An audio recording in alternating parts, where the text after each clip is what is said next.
podcast is part of the Sports Social Podcast Network. Bigray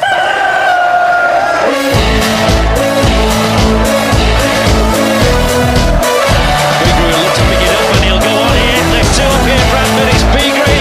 He's got to make this count. It's Bigray. Right, let's get this show on the road, shall we? Wherever you are in the world, good morning, good afternoon, good evening, good night, and welcome to Bradford vs Bromley pre-match chat live on X, YouTube, Facebook and other social sites. I should be, hopefully they can hear me, be joined by Lee and Robbie. And Stan's just arrived. Yep. And Jonoy, Jay. Hey there, Robbie. Bryn. Alright. Let's try that. Oh, and Diane.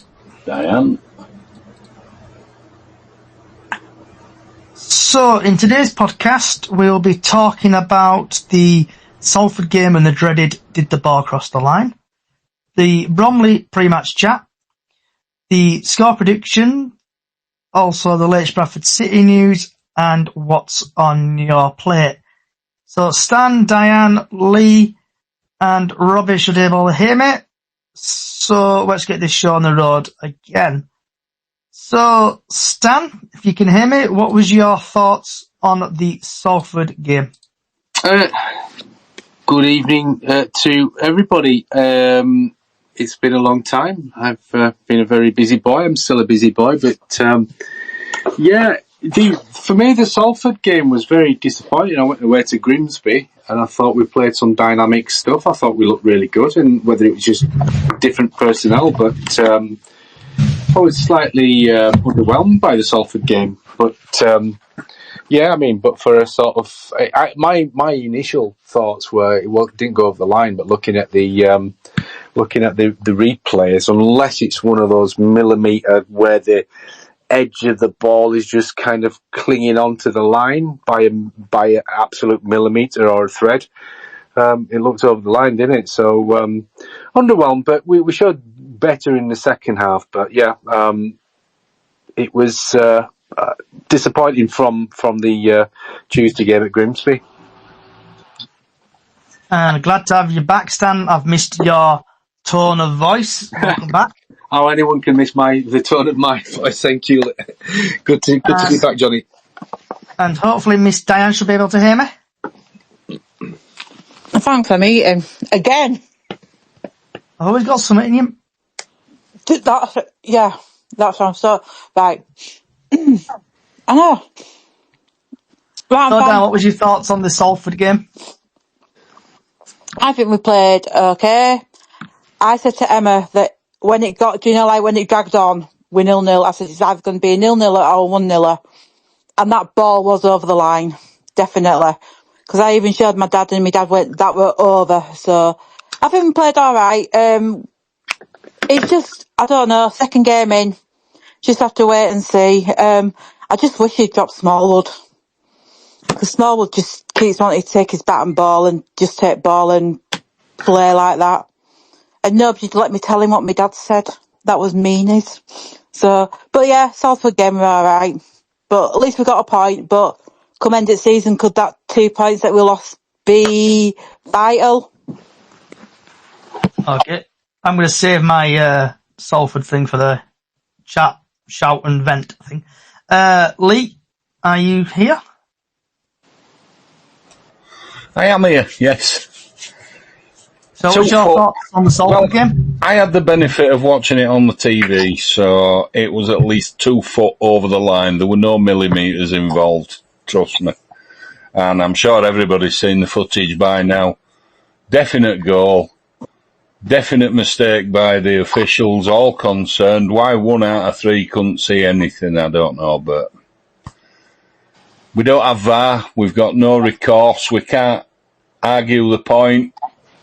Nothing will be done. We'll just get fined for complaining. So it should have been 1-0 Bradford City. We'll have to take it on chin. But as Diane just alluded to there, if we'd have had 2 more points at the end of last season, we would have been in the playoffs. That's how important 2 points can prove over the length of a season. So my ex has decided to have a massive crash, so I don't know who's actually accepted the invites, so I hope Robbie can hear me. Mine's crashed as well, Johnny, don't even worry about it. I think it's a Twitter thing. You can hear me, right? Yeah, I can hear you, mate. You're coming in loud and clear. Yeah, both teams very poor. Bradford poor, Salford poor. Horrible to watch first half. It literally just flew by. Not many big chances. I think Clarkador and Poynton were probably the nicest ones to watch in the second half. Obviously, we didn't take his chances, even if the goal did go in. It's still a 1-0. I want to win games 2-0, 3-0. But yeah, both poor teams deserve the draw, so yeah. And hopefully we are joined by Labib. I don't know if he's accepted the request or not, because I can't see a damn thing. But is he there, or is he just listening? I think he's just listening. Right. So moving on to what everyone's here for. So Bradford City versus Bromley FC. Kick-off at 3 o'clock tomorrow at the University Bradford Stadium. And I'm going to say thanks, Diana, for sending me the referee, because it's not showing up what I'm normally using. So the referee is Scott Simpson. And in 2024-2025, he's had 1 league appearance. He's dished out 3 yellow cards, no second yellows, no reds, no penalties. He had 1 league appearance in the National League, where he's had 5 yellow cards, no second yellows, no reds, no penalties. In the EFL Trophy, he's had 1 appearance, 6 yellow cards, no second yellows, no reds, 1 penalty. Altogether, he's had 3 appearances, 14 yellow cards, no second yellows, no reds, and 1 penalty. And digging into the top goal scorers. So the top goal scorer for Bradford is Patterson. And the top goal scorer for Bromley is Cheek. Patterson's got 1 goal, Cheek's got 2. Patterson's got no assists, Cheek's got no assists. And they've both played 2 games each. A little bit of an insight, Bradford City have scored 9 goals in their last 5 matches, unbeaten in the last 5 home games. Andy Cook has the most shots on target per match of Bradford City, 1.1. Bromley have scored 10 goals in their last 5 matches, have kept a clean sheet in competitions too. Iris Obner has created the most big chances for Bromley, 1. And here we go. So, heading over to the Telegraph and Argos from Sam Parker. The possible lineup is for Bradford: Walker, Baldwin, Byrne, Kelly, Holiday, Smallwood, Wright, Savak, Patterson, Sanderson, Cook. With Cav, Smith, Walker, Odua, Patterson, Shepherd, Doyle. And Bromley is Smith, Webster, Grant, I can't pronounce these names.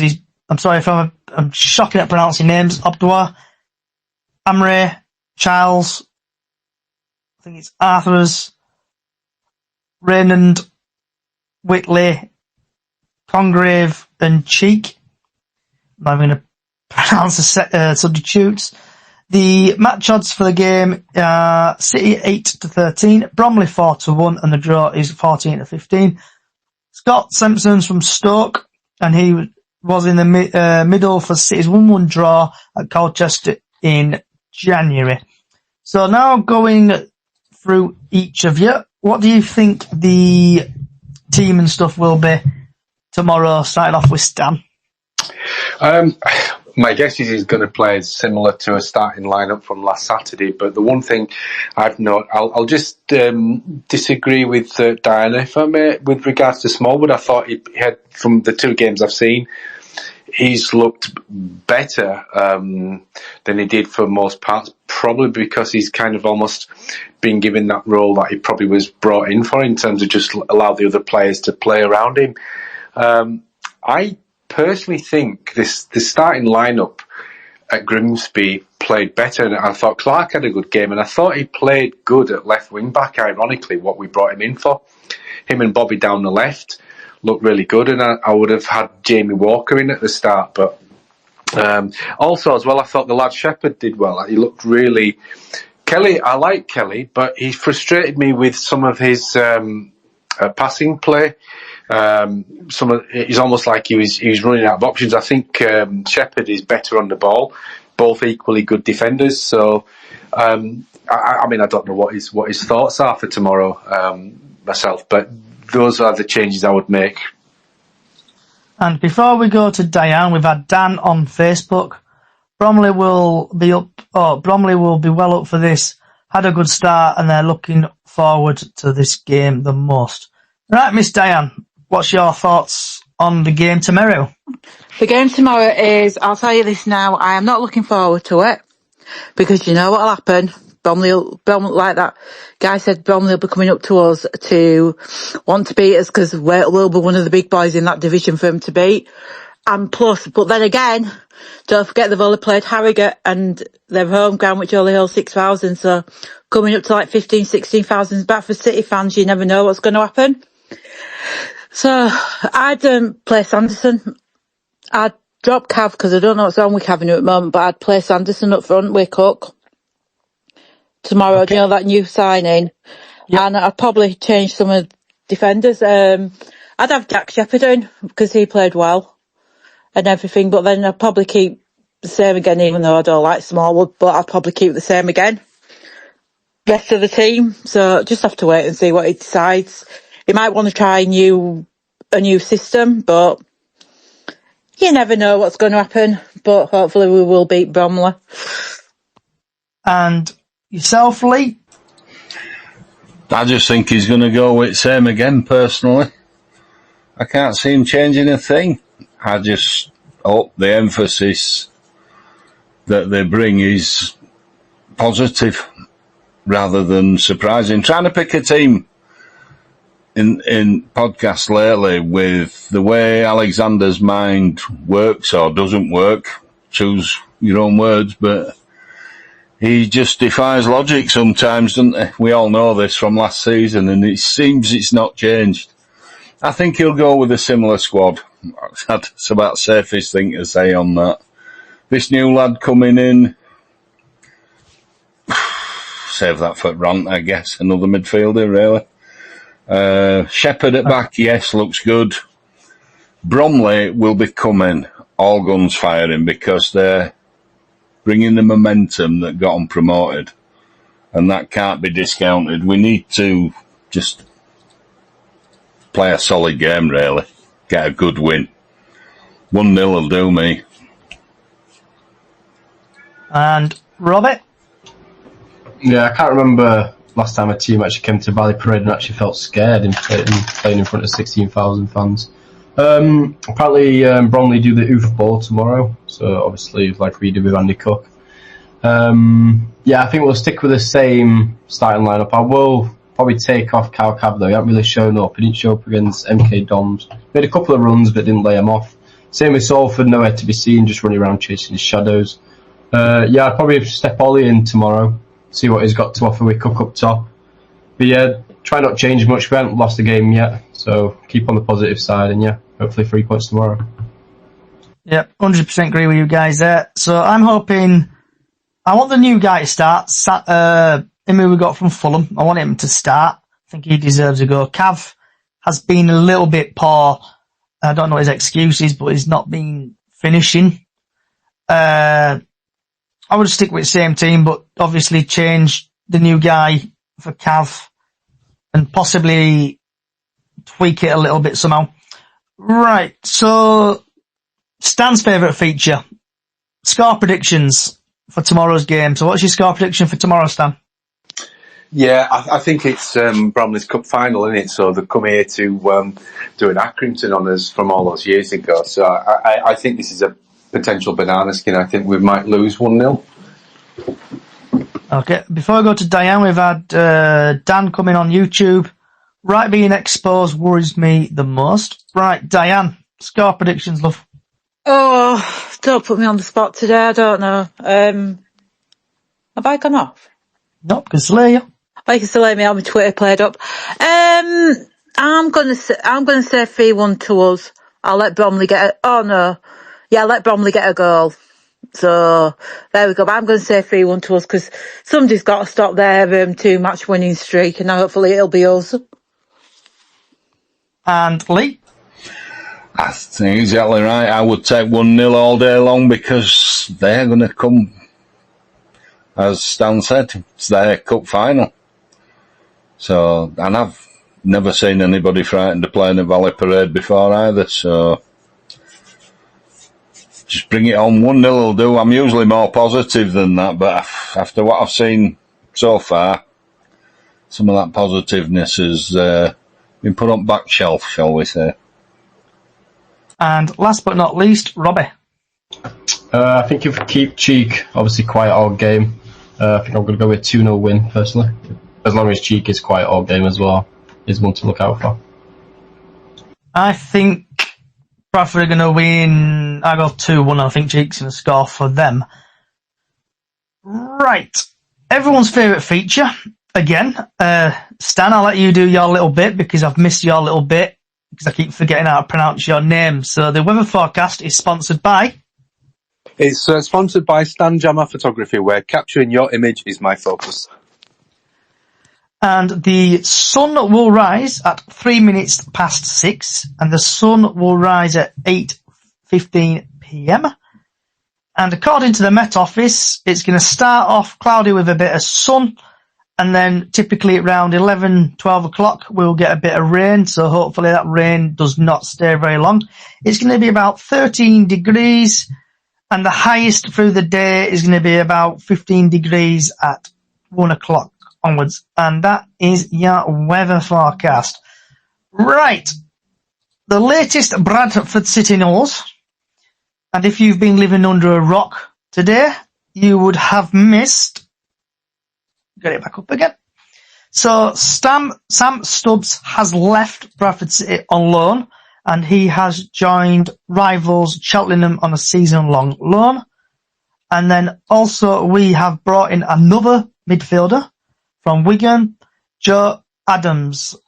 He's 20-year-old, and he spent the second half of last season in League Two at Morecambe, and he's been monitored throughout the season. The deal was internally held up because his form in pre-season with the Latics, while we waited to bring in a recruit themselves. And typically, like Bradford City, according to this, he then picked up a slight injury, although it's been back in full training for the last couple of weeks. Adams has now become the 8th signing of the window and will wear number 25. He says, "I'm buzzing to be here. I've been waiting quite a while over the summer and pre-season, but I'm happy to be here. I'm really looking forward to starting, and I'm ready to make impacts here. Hopefully we can be a successful season." And that's that. Right. So Stan, what's your thoughts on Stubbs leaving and the Adams bringing in? I think, he's obviously got to balance the books, hasn't he? I'm okay with Stubbs leaving, I suppose. I think we've got better defenders in, but I like the guy, so yeah. And as far as the new signing goes, I'm just trying to work out where he's going to play him, where he features in the hierarchy, and who's not going to be playing in the place of this young kid from Wigan. So interesting, really, to see. So yeah, I know nothing about him, so we'll see. I mean, I don't know. Is it kind of like a backup for Patterson? Because obviously Patterson's going to be potentially injury prone, isn't he? Just going off on the Bobby thing, I still don't see what Bobby's got to do to get in the starting lineup, seeing as when he's come on, he's looked lively. And like I say, ironically enough, with Clark at left back. So we'll see. That's my thoughts on it anyway. So, and Miss Diane? I like, get my words out. I like some Stubbs, but with him having that concussion, he's not really played much for us, so hopefully he'll get first team action with Cheltenham, which has gone down to a okay club because it's got a nice clubhouse and board of directors, but I won't say that. This new player, I don't know, is is he being bought in that makes the way for Gilly or Jake Young to be going somewhere? Nobody knows, because obviously Gilly's not playing. Jake Young's not playing, but they said Jake's been injured or something. We got rid of Adam Wilson down to the new Saints again. So I think Graham Alexander's trying to get his own team together now, with it being the window, but we'll just have to wait and see what happens. But bringing loan players in too bad. But like I say, this new player, is somebody going to move on for him out of midfield? So just have to wait and see. And Lee? Yeah, new lad coming in, midfielder, 20-year-old. Who's he replacing? He's not, is he? He's just there because he's got an engine, maybe, to learn. I don't know. I just don't understand why Gilead can't get a game. He was one of our better players last year, all day long. Who's also got a very good engine. He's probably the fittest person at the club. Yes, he can play a range of positions as well. Don't we look for utility these days? I don't know. Frustrating that we still haven't got a left back in, but that's, I guess, a rant. But we need a left back. Tyreek Wright isn't the answer. He played better, but he's not a left back. He needs to be going forward and be a threat, in my opinion. Okay, and Robbie? I was quite upset, to be honest, when Sam went obviously on loan today. I think it's probably a hard decision for Graham as well, obviously with the choices he does have. I think Graham's obviously brought his team in. He wants to build how he wants to build it, and obviously Sam ain't in that picture at the moment in time. Maybe in future, obviously going out on loan. But yeah, I think he was probably top 2 defenders last year for me, subs. I think he's got a lot to prove. Good signing for Cheltenham, obviously. Moving on to the signing today, I've heard he's like an Alex Patterson where he just runs around and chases it. He did have 20 appearances for Morecambe when he was there. He did score 2. But yeah, I think he's more of the chase down ball and keep the pressure on. But yeah, nice. I can't speak. It'd be nice to see what he does, obviously, on Saturday if he does play. And I don't know if Bubbles has accepted the invitation. Are you there, Bubbles? Okay, take that silence as a no. I think she's probably busy. Oh, she's busy. She's busy TikToking again. I don't know. I think she's just busy. She's busy. Right. So on Sam Stubbs, I'm glad he's gone. He's going to a rival, but just to see how he gets on, he might make him a better player. Basically, he might be on his last chance saloon kind of thing. So if he does all right, they'll probably keep him. But if he does poor, he'll probably be out of the door. And on the new attacking midfielder, if he scores goals, I won't moan. I won't complain. I'm kind of glad we have got a new midfielder in. But see what happens. Bubbles, have you accepted? I have. Sorry, I'm just little man's come home today, so I'm just running around. Alright. So we'll start off because you've just joined again. So just quickly, what was your thoughts of the Salford game? I don't know, because I just got beaten up all the way through the game by a child, so I didn't get to watch much. I ended up with a very bad shoulder, so I don't know what went on. I just remember the ball going over the line, and that was it. And have you got any thoughts on the Bromley game? I don't know. I think because they've won their last 2, it's going to be one of these where they're obviously really wanting it, so it's going to be a game to probably going to be an edge of a seat with this one. And last but not least, your score predictions. 2-1 probably to us. And the next question is, I want to start off with you, Bubbles. I know you sit in that area. What were your thoughts on the B block situation? Obviously, there's stuff being on social media, apparently. You really don't want my opinion on the B block situation, because I am very, very disappointed of how the stewards handled my brother.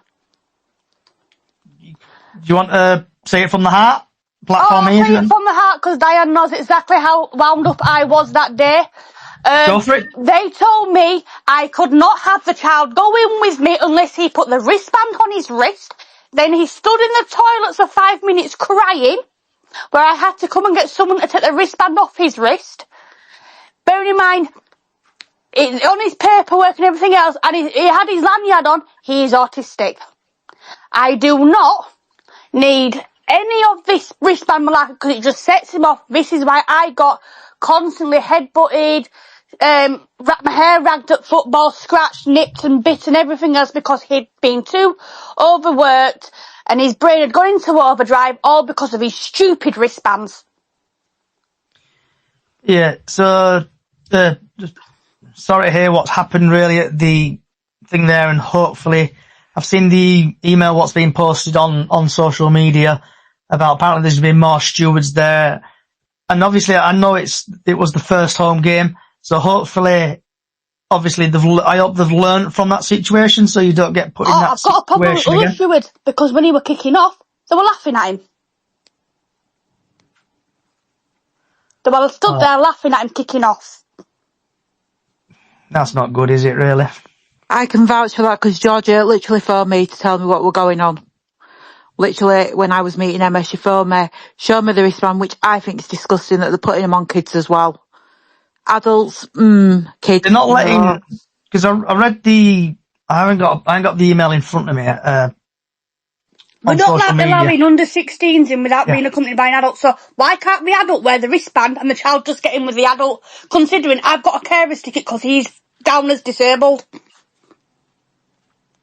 You should try it, just see if you can wear it. I tried that and they told me he wasn't allowed in unless he had the wristband on, otherwise he has to go home. So I nearly told around the football where the sun doesn't shine. Have you reported this to Club Rope Bubbles? I have. I've reported it to my auntie who works there and she's having it out with them and basically said if it happens again, I've just got to go to her and she's going to sort it out for me. Hopefully you do get your issues sorted. Is anyone else got anything to talk about the B block? Stan, have you witnessed anything or anything? I didn't witness anything. Well, I'd heard and sort of seen of some sort of kerfuffle, but I mean, it's typical City, isn't it? You know, sort of, you know, it might iron itself out, but team trouble, etc. But yeah, it's almost like sort of these incidents aside, they totally picked the wrong area for it, didn't they? I mean, they've got like back at the top of the Kop where you've got a roof and the sound will, reverberate and resonate, etc.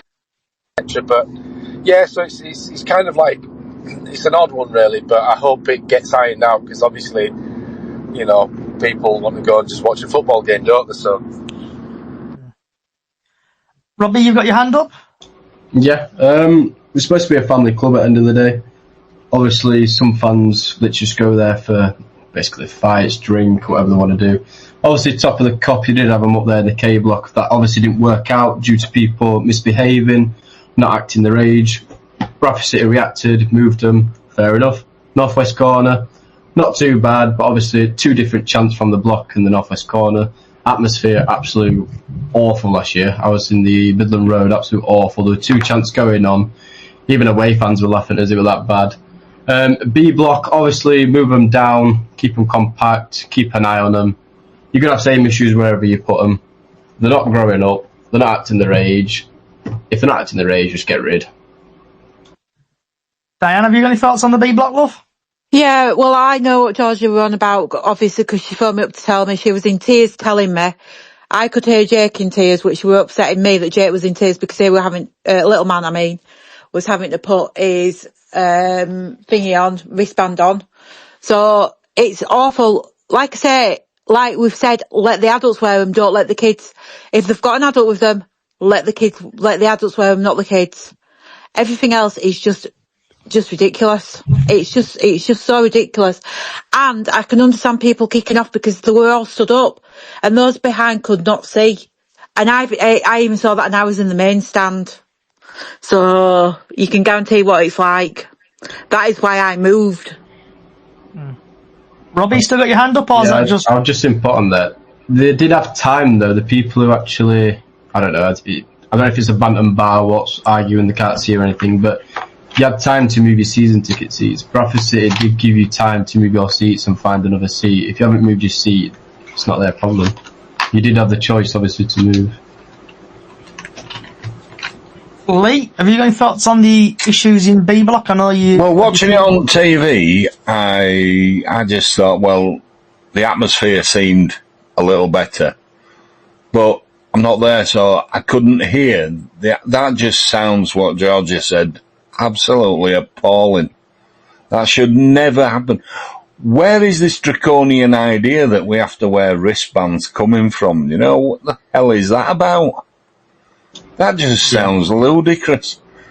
Do you think she said she's got a carer's ticket? So, you know, I know from my own disabilities that if I had a carer that could get me in and out, they wouldn't pay. You just get your own ticket in normal way. So if she's buying a ticket for little man, they should know that he's with her because she's a carer for him. So why can't she wear a wristband, as she said? That's just ludicrous. Someone needs to lose their job really quickly and all. That's annoyed me as that. Sorry to hear that. I really feel Stan, for you, Georgia. I do. You got your hand up, Stan? Yeah, sorry, I put thumbs up instead of hands up, sort of thing. Just in response to, is it Robbie? Sorry, just at the point of with regards to the giving enough time. But I don't feel that strongly about it. But my answer to that was, well, why should they have to move? Do you know what I mean? Because it's almost like, it's a bit like when Edding came and we tried to create this sort of Dortmund wall, you know, sort of artificially, and it's got to be organic. So it just seems like it's created a problem that didn't need to be created. It was basically, there needs to be a solution to whatever was going on in the northwest corner. I don't think that was the right solution, or then it's obviously it's created the situation that people don't want to leave, because at the end of the day, I don't want to move from my sort of seat where I sit, and so I wouldn't be too happy about it. So it's always going to create a little bit of tension, and if, as people are saying, you got some people not acting their age and so on, it's kind of creating potential flashpoints. Yeah. Robbie, you got your hand up again, mate? Yeah, I was going to try and expand on that. So obviously you've got the Morrison's family stand, families, players, other arse family members. I've been in there a couple of times, started chanting, bit of swearing. Obviously it's not really allowed in that stand. You do get told to bugger off in the nice way to put it. Northwest corner, not too bad, but I've always noticed, same with away days, wherever the drum is, you get idiots. Same with home fans, wherever the drum is, idiots follow. With the Cop, for example, we've got 16,000 at Salford. The atmosphere felt probably less than 9,000 actually chanting. I don't know, I think people are just there just to cause trouble. And for the stewards, for example, I do think they need training on. Same with the away section, they just stand there, they don't do anything.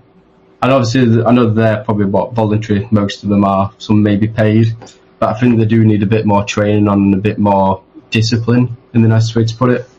They're all paid, Robbie.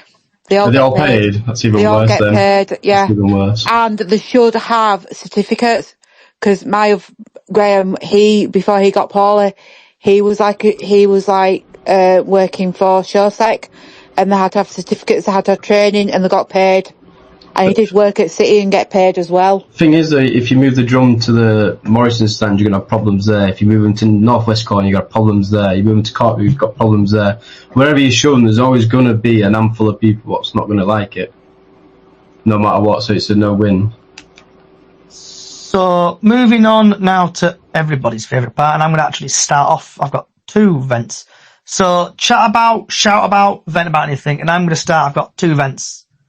The first vent is the EFL need to get off their ass and get goal line technology into League 1 and 2. Because if we miss out on promotion by 2 points, the shit will hit the fan. Social media will probably melt down, and it needs sorting. The EFL makes shitloads of money every year, probably every season, every year, and they need to book their ideas up. I think it costs like 250 grand or something like that to get it in. It needs to come in. And then my second vent is going to be about the B block. In the first half, I think the drummer must have fallen asleep in the first half. I didn't actually hear anything apart from bang bang and that rate. It was very quiet. So, I admit, second half was a little bit better. The atmosphere was much, much better in the second half. Everybody was bouncing away. But with the stuff I've seen on social media, and like what Bubbles was saying there, Bradford City stewards need possibly training on stuff, educating on people's disabilities, and trying to get people to sit down at an away game is probably going to be very difficult. And people behind the people watching it, so the people stood up watching it, Yorkville obstruction peoples. What I heard on the grapevine is they've got moved from top of the K block and top of the northwest corner was due to standing up all the time, and it's a health and safety risk as well. They're standing up. That's why they got moved. So Bradford City, you need to get off your asses. It's all right doing it away and stuff like that, but home games, you need to book your IDs up. Like Stan was saying there, issues at games and stuff like that. Someone will get hurt eventually at games, and it's unfair on people who want to go to the game and watch the game. And that's the end of my rant. Right, Stan. Yeah, I guess it's sort of not so much a rant as just more of a monologue, but I can't remember a time when I've been less interested at the club. I didn't follow anything over the summer. I mean, you know, I've been busy with my business, so that's taking priority, but it's kind of like, for me at least, it feels like I'm at the moment, I'm just not caring. I don't rate Alexander. I mean, I didn't even read or listen to these press conferences, but his bag of resentment comments are going to come back to bite him on the arse. Ultimately, though, I want him to succeed, and that's the thing. It's like I don't want to be proved right. I want to be proved wrong, so that, you know, he actually succeeds with us, and that's what I want. But I can't see it. And yeah, it's typical City. It's the typical kind of like 2-bit sort of, you know, with what's going on and stuff like that. I appreciate, obviously, things may take time to settle in, but with the atmosphere thing, I think the atmosphere, they actually started putting stringing, you know, passes together and actually creating atmosphere on the pitch. But I always felt over the last 2 or 3 years that the team also does respond to the atmosphere, good or bad, because I've sensed it at a few away games, like in the last 2 or 3 years, where the fans have been up for it, and it's just shown on the pitch. But it's like, I honestly couldn't be bothered getting into the game until sort of second half, because I thought we were very, very dull to watch. So that's my specific rants, if you're going to call them rants. But yeah, and obviously Bobby should be starting as well. But you know, Okay. But on a positive, I thought Clark was good at Ottawa was good at Grimsby in that sort of free role, and then he played really well at, like I say, ironically, in the position that we got him in for at left wing back. So you know, him and Bobby down the left, I think would be a really good combination. But other than that, not particularly excited. I think we're heading for mid-table mediocrity, but I genuinely hope I'm wrong. And what about yourself, Diane Love? Want to chat about anything? Well, you just said what I said earlier on about is that 2 points could be the pinnacle of getting automatic promotion or getting in the playoffs or just missing out on the playoffs. But it's still the B block. I don't know, Bradford City, wherever they put the people, it's gonna, those that go in the B block with the drum, it's gonna cause trouble. Like you say, if you put them in main stand, obviously will, Midland Road will.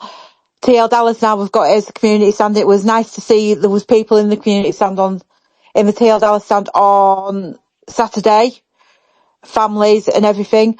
But I have heard that if they've given Carlisle, the 2 blocks that they give away matches, away teams, they've given them, but if they sell out, which are on sale now, they are moving them all, they are sending them tickets for TL Dallas as well. So where they're going to put them people from the community if that happens? They'll probably move them somewhere else. Yeah, I read on Carlisle's website, actually. I went in to have a look. But yeah, if they sell out the 2 blocks in Midland Road, which they will, they are going to give them TL Dallas as well. So like you say, they will move them somewhere else. But it's just, I just hope everything gets sorted out with like the B block moves and everything, and it just calms down. There's no fighting or anything. And if people that want to join the B block, they should have got the seats in there, because there were people going in to the B block with no seats. That's probably why they've done the wristbands as well. But now they will be double checking them, because I did see people and they weren't sitting on an assigned seat, and they were going from one bit at Cop to the B block. And that's me done. Lee, do you want to chat about anything? Yeah. Stan brought something up. Walker Poynton. Why on earth are they not getting a look in? I banging my head against a brick wall to try and work out why Alexander doesn't rate people that when they are on the pitch give everything. Score great goals, Poynton, last season, when he did get a run, responded to that. Why are we bringing in a 20-year-old kid? Is he going to replace Poynton? I don't know. It just really defies logic. I do not understand Alexander or his team selection or what he's actually looking for. I'm failing to find any kind of real plan. And I just don't know. Lee, on that, so just to jump in very quickly, it's not for me. It's almost like you're getting to a point from going from not understanding Alexander to actively disliking him because of his. No, I mean that for myself as well. You know, I want to like him. I want him to succeed, same as you do. Yeah. But what the hell is he doing with our side? Bradford City belongs to the supporters. Don't belong to him. It doesn't belong to owners, and it doesn't belong to anything. Bradford City Football Club is a fans club. It's always been a fans club. It's always been an attacking club as well, by the way, with none of this press. We're the ones that they should be trying to press, and they're not. We make it easy for them by sitting back after we score, and it really narks me. It really does. And last but not least, Robbie. I'm just going to jump back all the way back to what you said, Johnny, with the away fans standing and obviously the home stands. Away fans, obviously everyone's been to an away game, everyone stands up, claps their hands, chant. That's the most enjoyment I ever have at football. Getting involved, feel like I'm in the game, beating random people, cuddling them at 90 plus 5 minutes or whatever we score the late winner. Same for home games. I don't want to sit down when I'm so deep into the game and I can't get off my seat. I don't want to be stuck to the seat. I like standing up. Don't get me wrong, there is places obviously where you can stand up in the stadium. But I think we all should stand up sometime and actually give a bit, obviously create an atmosphere. Obviously I'm not saying stand up all the game, but I want to be that little kid again where I literally went with my dad, sat on the seat, tense my bum cheeks every time we got close to score and actually scream and actually stand up. I don't want to sit down on a chair for 90 minutes bored out of my head and not be able to do anything. Same with, what did Diane say again? Sorry. I was just going to finish on that as well. What did you say, Diane, love? Which bit? Oh, it was the fans, the fans on the T Dallas stand. Yeah. For me, I think that is picking them out and just shoving them there. It is. I think if it is a family club, you keep them with us. You put them in the family stand. I don't know. We've got loads of seats available. Put them in the family stand. Put them in the cot. Put them in the Midland Road. For me, the T Dallas stand is for the away fans and the away fans only. I don't want them on Midland Road next to our fans. It's just going to cause havoc. It's going to cause fighting, everything. Keep them in the DS. I can't speak. Yeah. Keep them in that stand. Sorry. And create an atmosphere, like when we score, make them feel right, like tight and compact, like they're nothing. Put it this way, I miss them days, I just miss that. But yeah, for me, I always want to be at the edge of my seat and into the game. I don't want to sit on my seat for 90 minutes and not being able to do anything. Put it this way, Robbie, when you get to a certain age, your legs start getting numb. You want them bloody seats. I think Leo back you up on that. Yeah, you get to a certain age and you're like going... No, I stood up. Every game I went to, I stood up. No, but I do miss that, though. I miss the little me. That's why I go to football, to try and get it back and enjoy myself.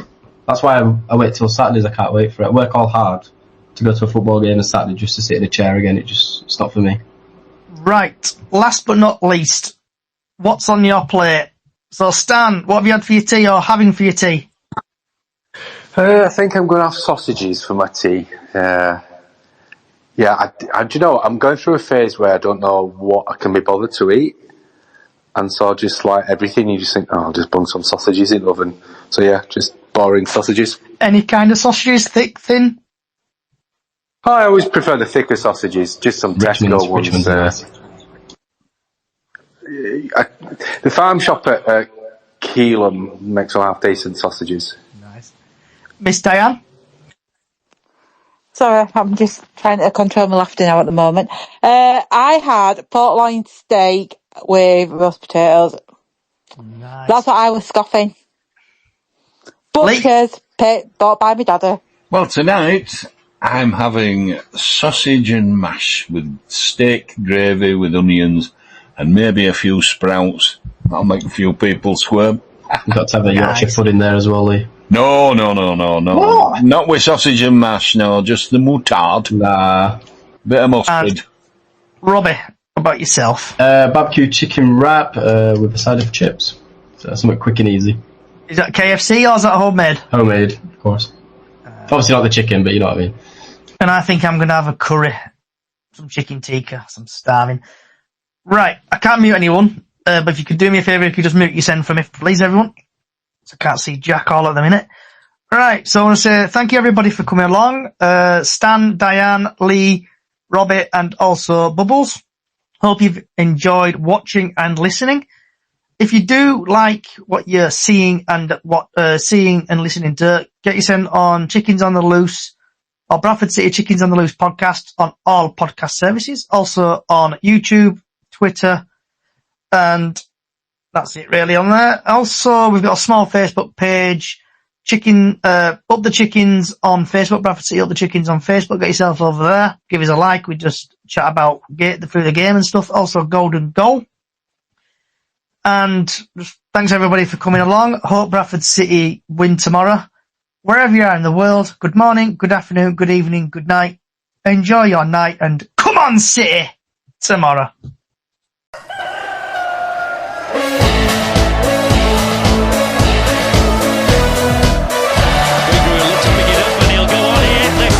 Bradford, it's Beagrey.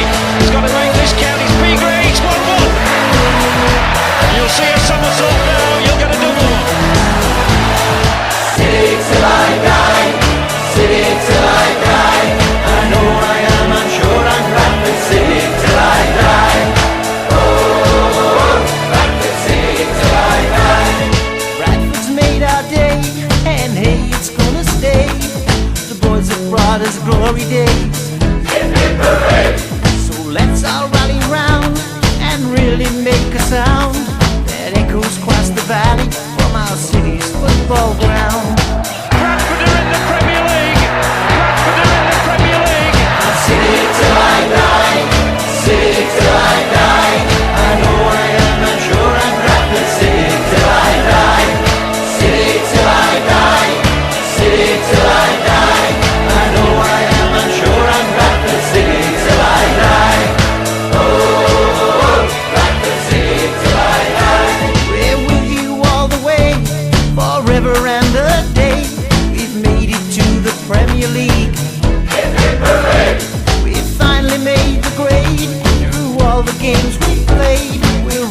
hit the post. Well, I'm sure I'll never forget those last few minutes, ever.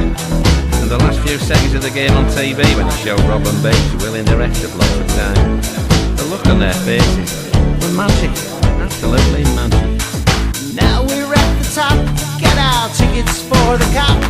Let's give it cheer, the bells are here, let's give it all we've got. I'll fight up to win, another season starts again. This podcast is part of the Sports Social Podcast Network.